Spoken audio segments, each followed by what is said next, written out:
Hey everybody, Chris here with Christcross Crafts. Today we're talking drilling on the CNC. We ain't using end mills though. I guess you're gonna have to wait and find out just exactly what we're using to drill. Today we're going to be looking at the Amana 10mm boring adapter with a 1/2 inch shank and a variety of different boring bits. But let's get to the software first and then the drilling. Okay, so here is the file that I created to run the drilling test. And I find tests to be very informative, especially when you're trying to learn something new about a machine or a product. And so I did a little research. I knew that drilling was the way to go using actual boring bits.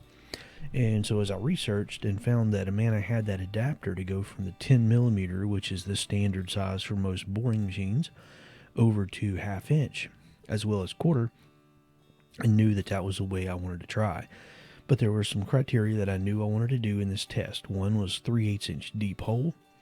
And when I set up the drilling, I wanted to retract above the start gap about 1.1 inch.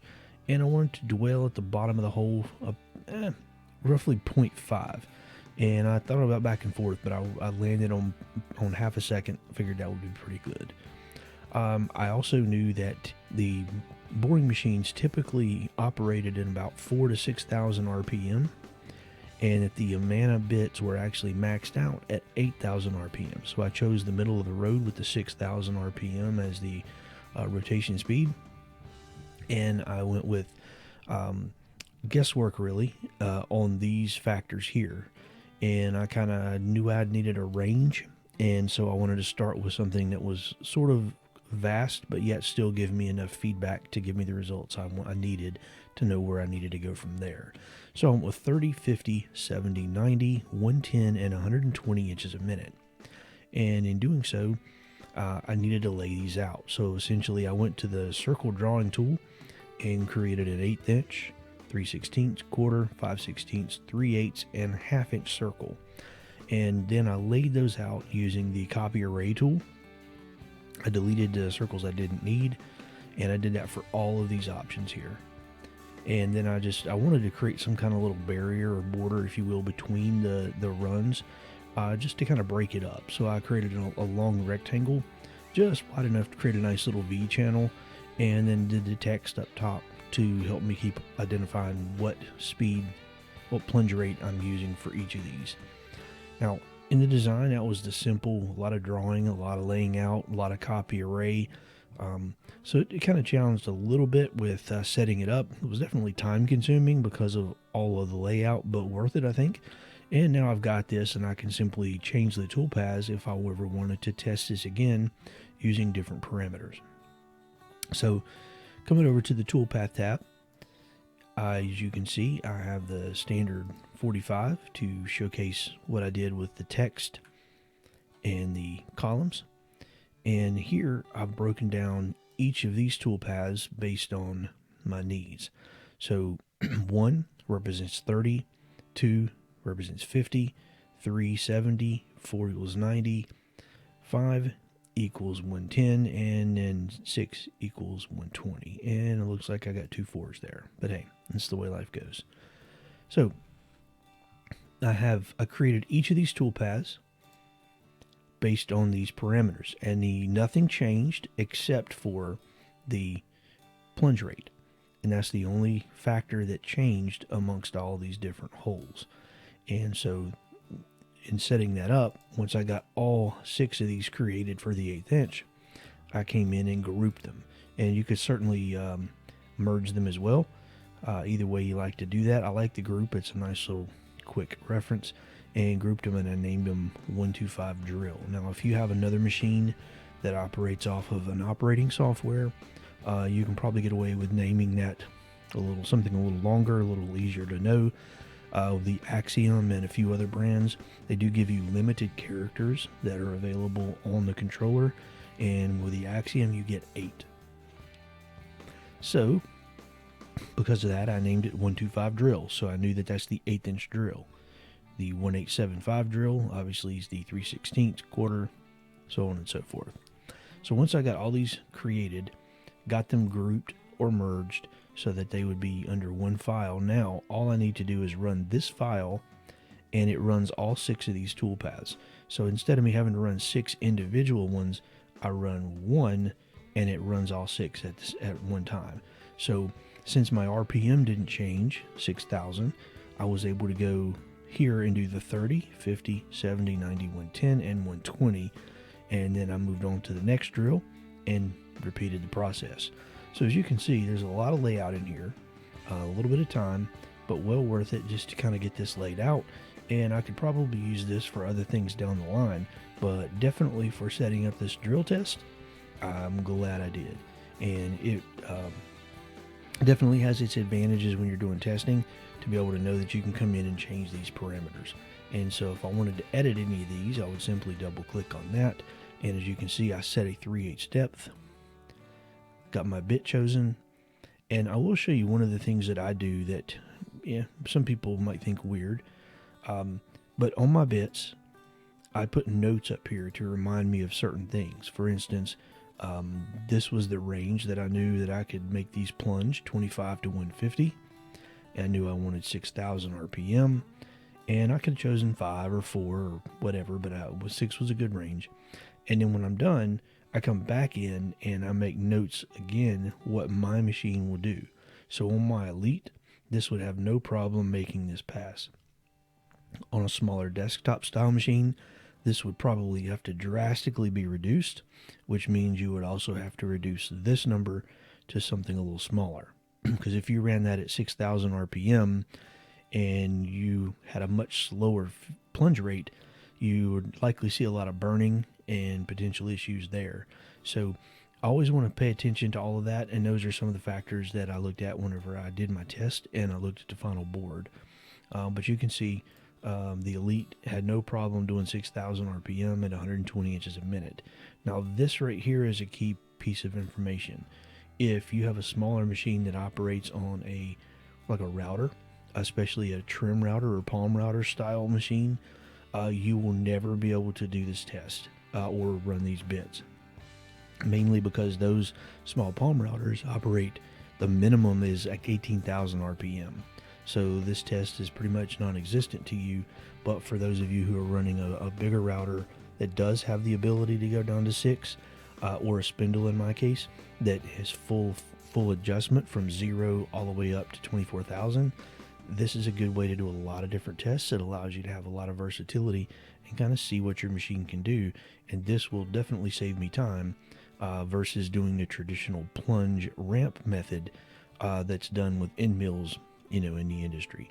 And I used that plunge ramp method for a long time, and there's nothing wrong with it.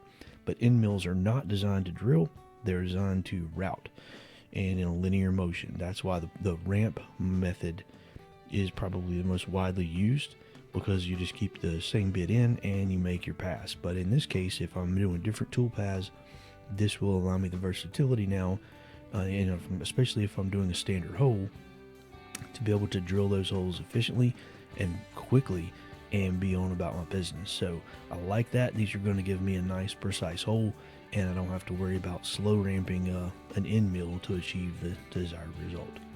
So that's what I did with my file. Very easy to do. A little bit of layout, and copy array was the method I used.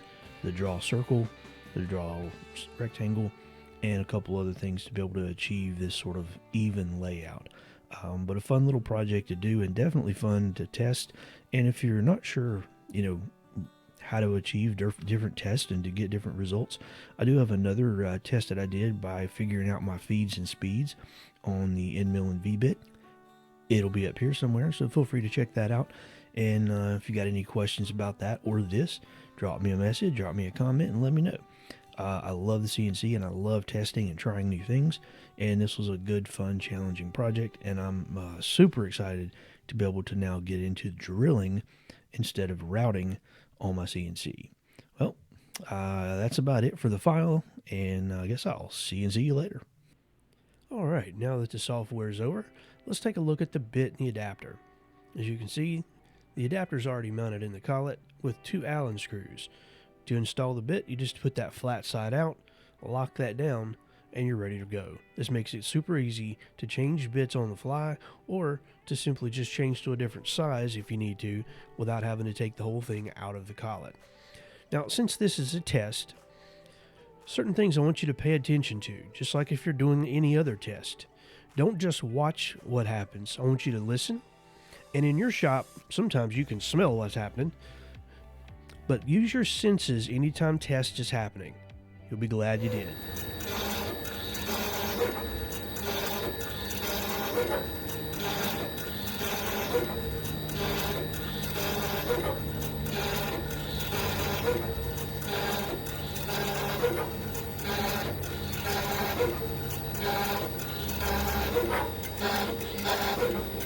Notice the speed change.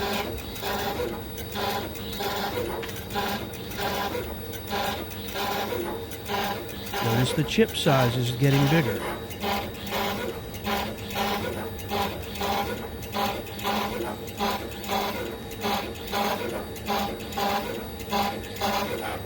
Listen to the sound that's occurring when the bit enters the wood.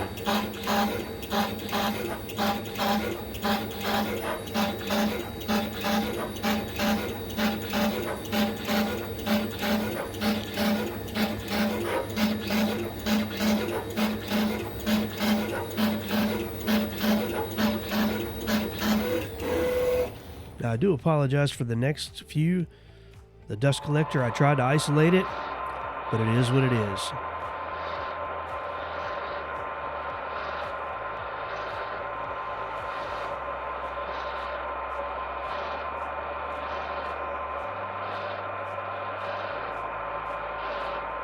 This particular segment doesn't give you quite the audio amusement that the other one did, but I promise you the next one I didn't isolate the dust collection quite so bad, so you'll get a little more of that sound that you need to hear as the bit is making the cut and entering into the wood.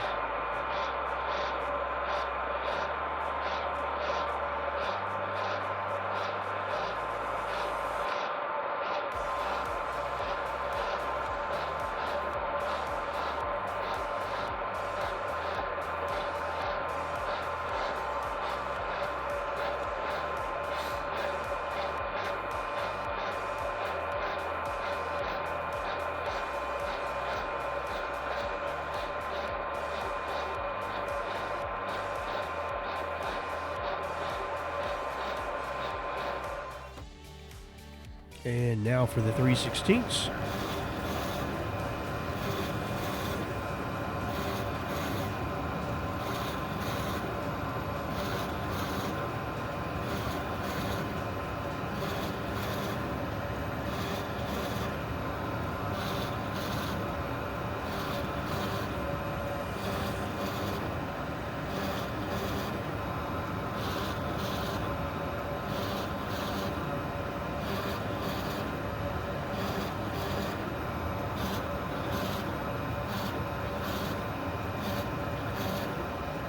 Notice the super fine dust over on the left during the first section of holes, and watch as it moves down the line. Those chips are going to start turning from dust to bigger chips that are actually going to fly.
time for that 5/16 or that 8mm.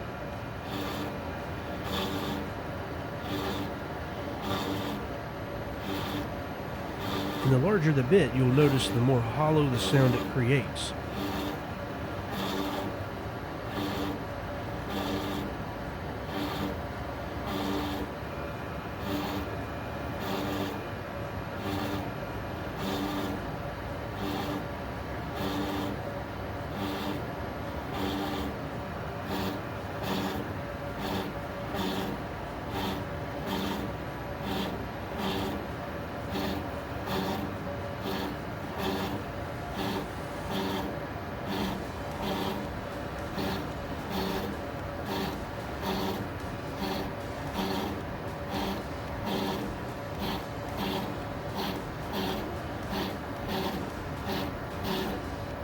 Notice a much more hollow sound.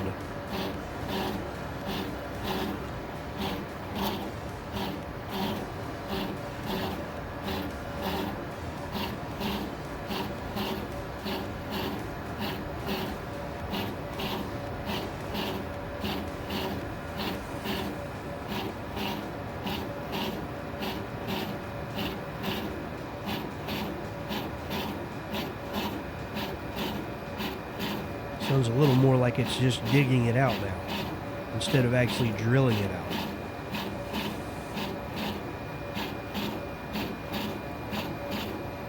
Now it just sounds like it's punching it out.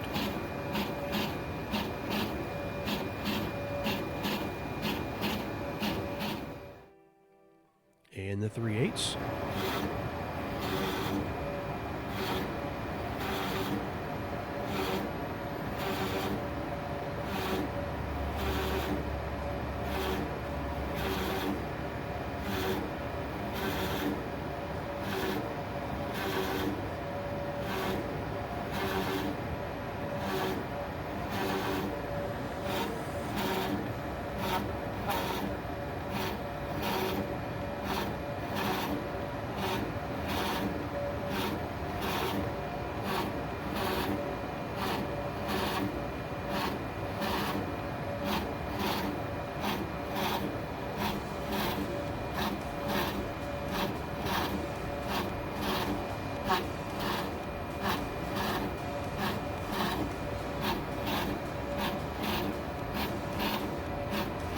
Definitely very aggressive on this.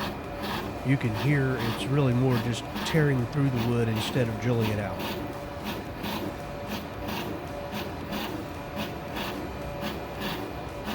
One of the benefits of testing is you get to see and hear and do all this, so you get a better understanding of what the bit is going to do in a real world scenario. And now the 1/2" bit.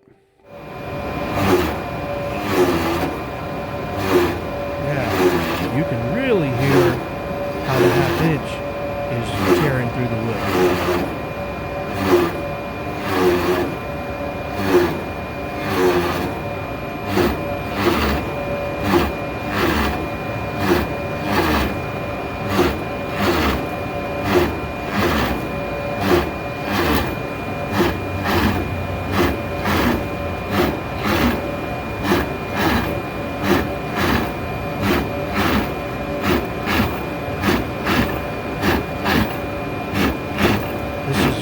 Too fast for that 1/2" bit. I'm getting stalls at the bottom of the cut.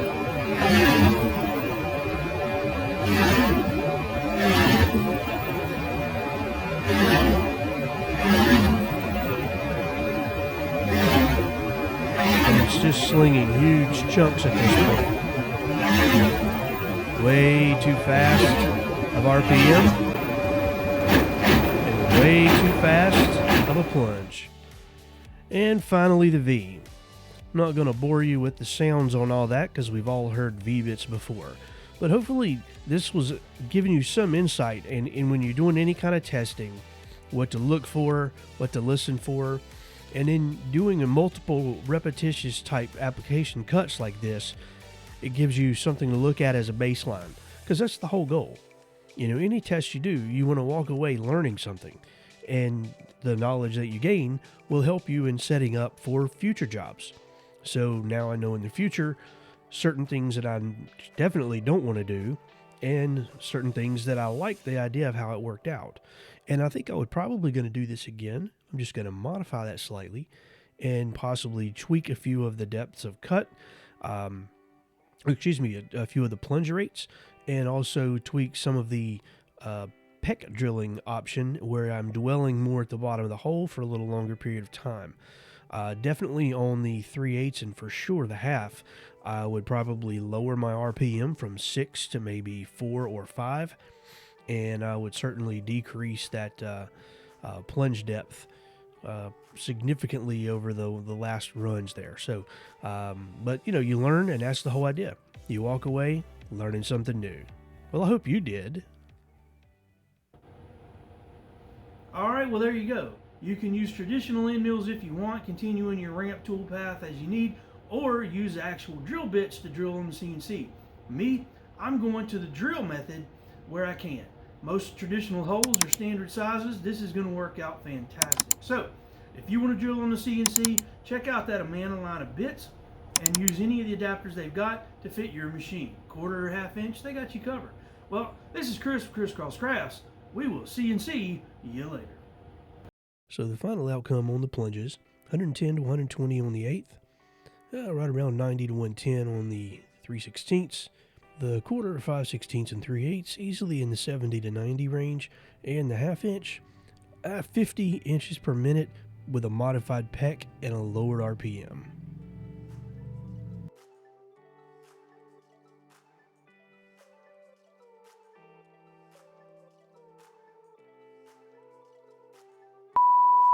I'm going to talk to you today about shiitake. Outro. Hey, one. Keep using end mills in a variety of different. Take two. All right. Well, as you can see, if I'm drilling just straight up holes, this is the way I'm going to do it. If it's a funky hole, maybe the. Take three. Alright, so as you can see, using end mills isn't the only way to drill holes on the CNC. You can keep ramping your tool paths using end mills that aren't designed to drill if you want. I'm going to switch over to the tradition. Outro, take whatever. Alright, so as you can see, you can use traditional drill bits if